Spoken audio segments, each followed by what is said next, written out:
Bonjour et bienvenue dans cette vidéo du blog Rénové.tv. Aujourd'hui, on va voir le système idéal pour produire son eau chaude sanitaire.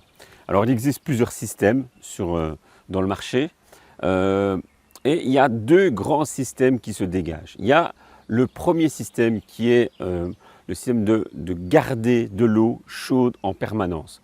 Ça peut être par exemple un boiler électrique. Il y a aussi le boiler thermodynamique. Vous avez aussi un boiler qui est couplé sur des panneaux solaires pour chauffer l'eau. Donc ce système-là, alors il n'est pas mauvais en soi, mais il est basé sur un seul grand principe qui est de garder de l'eau chaude dans une cuve à température constante. Et ce problème, c'est qu'il faut sans cesse ajouter et donner de l'énergie pour garder cette eau chaude en permanence. Il y a un deuxième système que moi je conseille, c'est le chauffe-eau instantané. Alors le chauffe-eau instantané, c'est généralement au gaz que ça se passe. Et donc qu'est-ce qui se passe? Pourquoi est-ce que c'est mieux?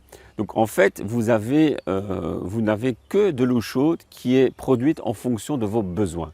C'est-à-dire que si vous avez besoin de 10, 15, 20, 30 litres, on va produire les 30 litres en une seule fois, au bout de quelques minutes, peut-être 1 minute, 2 minutes, 3 minutes. Et donc l'eau chaude qui sera produite ne sera que uniquement faite à la demande. Mais ça, c'est super important au niveau des économies d'énergie, parce que ça ne vous demande pas de réchauffer en permanence une eau que vous ne vous servez que 2 ou 3 fois dans une journée.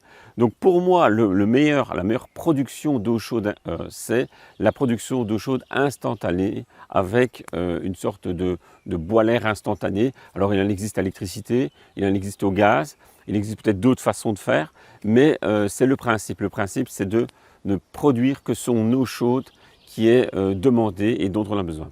Voilà, si vous voulez d'autres conseils concernant la rénovation de maison, si vous voulez avoir d'autres astuces, moi j'ai écrit un livre sur les 6 erreurs à éviter que je vous invite à télécharger gratuitement juste ici en dessous de la vidéo. Il suffira de cliquer sur le bouton ou de remplir le formulaire et je vous envoie tout de suite ce livre des 6 erreurs à éviter pour ne pas que vos travaux de rénovation se transforment en une catastrophe financière ou en une grosse dépression.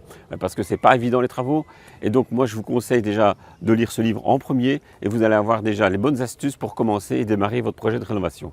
Voilà, je vous dis à bientôt pour une prochaine vidéo sur le blog Rénové.tv.